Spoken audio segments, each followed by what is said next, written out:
Number 7 says the box and whisker plots represent the annual incomes of 3 professions. Each profession surveyed 50 adults. So we have 3 box and whisker plots with 50 adults represented on each. Which statement is true?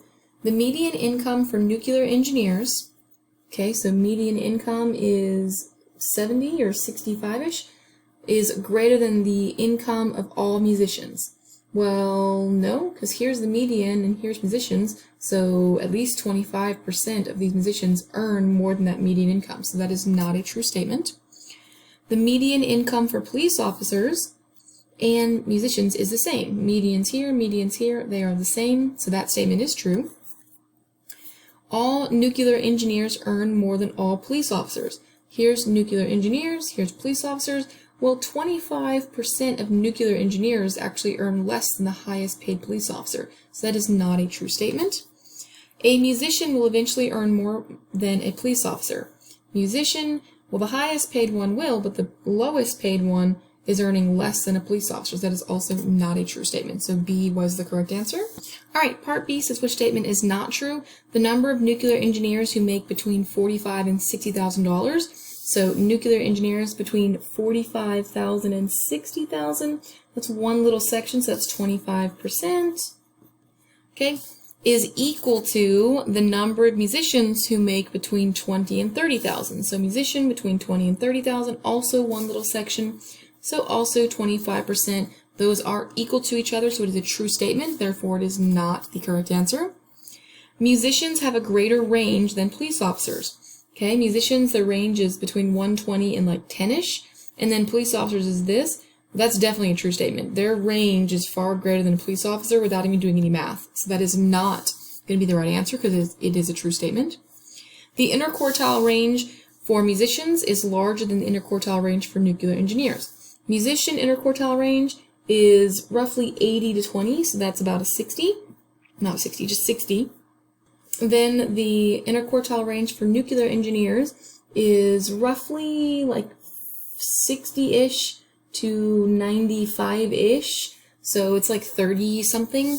So that one's 30-something. So the interquartile range is larger than that for the nuclear engineers. So that is also a true statement. So therefore not the correct answer. So this one must be wrong. More musicians than police officers earn $30,000 a year. So musicians earning more than 30,000, well, that's going to be from here up, so that's 2 sections, that's 50%. And police officers also have the same median, so also 50%. So not more musicians, the same number of musicians. This is actually a false statement. Okay, and then the last one, the double box and whisker plot, represents test scores for your class and your friend's class. Which statement is true? Half of the test scores in your class are between 85 and 100. So your class, 85 and 100. Oh, that's not half. That's 1, 2, 3 sections. So it's actually 75%. Oh, so that is not a true statement. The test scores in your friend's class are more spread out than the test scores in your class.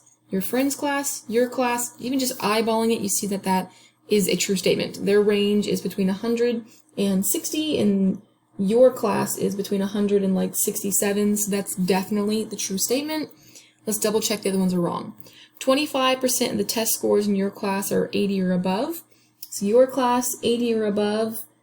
Oh, no, for your friend's class, 80 or above. Well, that's not 25%. That's 1, 2 sections. That's 50%. So that's also a false statement. And the medians are the same for both classes. Well, here's the median for your class and the median for your friend's class. Clearly not the same. All right, question number 9 says, if 13 were to be included on the box and whisker plot, would it be considered an outlier? So, box and whisker plot is fantastic because it gives you the information you need for an outlier. And I gave you the formulas. The formulas for an outlier, 13 would actually be an upper outlier because it's going to be over here on the data. So I need to use the Q3 part. I want a number that's higher. So I need to figure out Q3 plus 1.5 times the IQR. Okay. Well, the IQR comes from the interquartile range, Q3 minus Q1. Well, Q3 is 8, and Q1 is 3. So they're right there, boom and boom. So 8 minus 3 is 5. So the interquartile range is 5, 1.5. And Q3 I just said was 8. So there is literally your formula. If you're looking for an upper bound, you do Q3 plus. If you're looking for a lower one, then you do Q1 minus that formula. Okay, I'm just going to type that straight in. So I'm just going to type in 1.5 times 5, that's 7.5. I'm going to add 8 to it, 15.5. So 15.5 is the bound I'm looking for. Anything greater than 15.5 is an outlier. Is 13 greater than 15.5? No, 13 is not greater than 15.5. So is it an outlier? The answer is no. All right, number 10, following box plot shows results of math tests from Mrs. Reed's first and third block. Each course has the same number of students. Which statement about the scores is false? That's very important, false. Okay, the median of the third block class, so median of third block is 55, was smaller than the median of first block. First block's median is 57. Is 55 smaller than 57? Yes, so that is a true statement, therefore not our answer. The interquartile range of the first block, so first block is 70 minus 47. 70 minus 47, so that's roughly 23. And then third block is 70 minus 45, so that's 25. So the interquartile range of first block is smaller than third block. 23 is smaller than 25. True statement. More students in first block made above a 70 than in third block. Okay, above a 70 in first block is 25%, and in third block is 25%, because it's just one little section above 70. So more students in first made a 70? No, that's not true. There's the same number, 25%, so that would be the same number of students. So that is my false statement. I'll just verify the last one's wrong as well. The number of students in first block who scored from 39 to 47, so 39 to 47, it's 25%, equal the number of students in third block who scored 35 to 45. 35 to 45, also 25%. So that is also a true statement, therefore not the correct answer. Number 11, the histogram displays the age of lottery winners in a certain state. Approximately what percent of lottery winners are less than 30 years old? So less than 30 years old is going to be this section here, which is 2. I'm going to go ahead and just write the value above it as 2. So I want to know approximately what percent, so I need 2 out of the total. So I actually need to figure out how many people there are total. So there's 2 here, there's 4, there's 4, there's 5, there's 3, there's 1, and 1. So that is 8, 10, 18, 19, 20 people total. So 2 divided by 20 is 1/10, or 10%. So you just do what you want out of the total. Okay, approximately what percent of lottery winners are between 20 and 80 years old? So 20 and 80. So between 20 and 80 is everyone in here. So that is 8, 10, 18, 19 people out of 20. Okay, 19 people out of 20, that's going to be 95%. If you divide that, you just get 0.95 and times 100. Okay, and then lastly, which is greater, the mean or the median? Well, that comes from talking about skewed right and skewed left. This data is going to be skewed to the right because these little tails are pulling it up. So the median, if you actually count, there's 20 pieces of data. So if you count it over 10, the median will be somewhere right here. But these values are going to pull the average up because the tail always pulls the average towards it.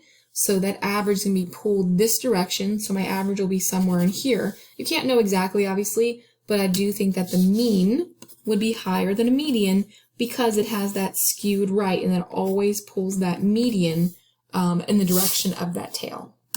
Okay, question 12. The average temperatures in Fahrenheit for the past 10 days in a city are shown. Select all measures that will be effective if tomorrow's temperature is 70. Okay, so I need to go ahead and figure out what they are currently without 70, just see what they interquartile range, mean, median, all that jazz. And then I'm going to go ahead and add the 70 and see what actually changes. So to do this, I'm going to go ahead and get my calculator. I'm going to clear everything out because I'm plugging in a lot of data here. I'm going to go to Stat. I'm going to go to Edit. I'm just going to type in my numbers. So I'm going to type in 90, 60, 92, 89, 93, 70, 96, 91, 95, 97. Okay, I know this is correct because it has 10 and it told me there was 10 days there, so I'm going to believe it. just going to scan over, make sure I didn't type anything in wrong. I'm good to go.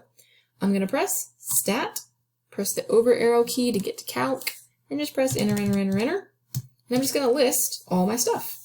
Okay, the interquartile range, I'll just do it here. Interquartile range comes from Q3 minus Q1, so 95 minus 89 is 6. Okay, the mean, I'm just going to go get the median because it's right here. Median is 91.5. Okay, the range is the max minus the min. 97 minus 60 is 37. And then the mean is this x bar, 87.3. Okay, without doing any work whatsoever, I know for a fact the mean is going to change. The mean always changes no matter what, always. So I'm just going to go ahead and circle that, and I know what's going to happen, but the rest I will prove. Okay, so I'm going to be adding the temperature of 70 tomorrow. So I'm just going to go back to my stat. I'm going to go to edit. And I'm just going to go down to the bottom, and I'm going to put a 70 in. Boom, that's it. I'm going to run all my data again, stat, calc, enter, enter, enter, enter.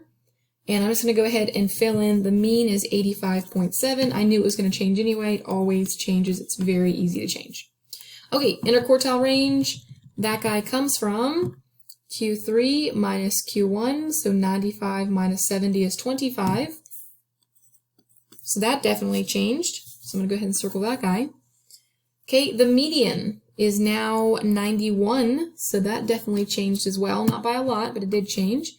And the range probably won't change because 70 is actually inside of my data. I didn't add an outlier, so it shouldn't change. So let's look at our range. Range comes from max minus min. 97 minus 60 is still 37. So adding 70 changed what always changes the mean. It changed the median because the numbers, how they lined up, and it also changed the interquartile range based on how the numbers were lined up. All right, question 13. So the table shows the score that 20 students received on a test. Use the data to choose which histogram correctly displays information. All right, so we didn't go over histograms a whole bunch, but there's a couple things that are just automatically make this not okay. Histograms have to have equal intervals. So changing from 65 to 71 is a difference of 6. 72 to 79 is a difference of 7. 80 to 89 is a difference of 9 and a difference of 4. Histograms have to be equal across the board, so this one cannot be an answer just because it's set up super weird. Okay, also histograms have to have all the data displayed, so this one actually skips 84. So it's really hard to spot these small differences. But skips 84, which means this is not a proper histogram. These are not even proper histograms, let alone histograms that represent this data over here. All right, the last two don't have any glaring errors, so they both look pretty similar. They have the same numbers in the bottom. So I am going to go ahead and show you how to make a stem and leaf plot so we can see the difference is, actually we may not even need to do a stem and leaf plot. The difference is this one has numbers or no numbers in 60 to 69, this one does. So, and then this one has one more number here. So we can just go look and see if there's any numbers between 60 and 69. So, nothing, nothing, nothing, nothing. Okay, cool. Well, this is not the answer because there are no numbers between 60 and 69. I'll go ahead and show you the stem and leaf plot that I had done for the key last year. Don't forget when you do a stem and leaf plot that you just take like the tens place. So 75 would be a 7 on the left side and a 5 on the right side. So these are all the 70 numbers and you put them in order. And then there should be 20 numbers on this side. So the stem is usually the tens place value or the hundreds place value or something like that. And the right side is that 72, 74, 75.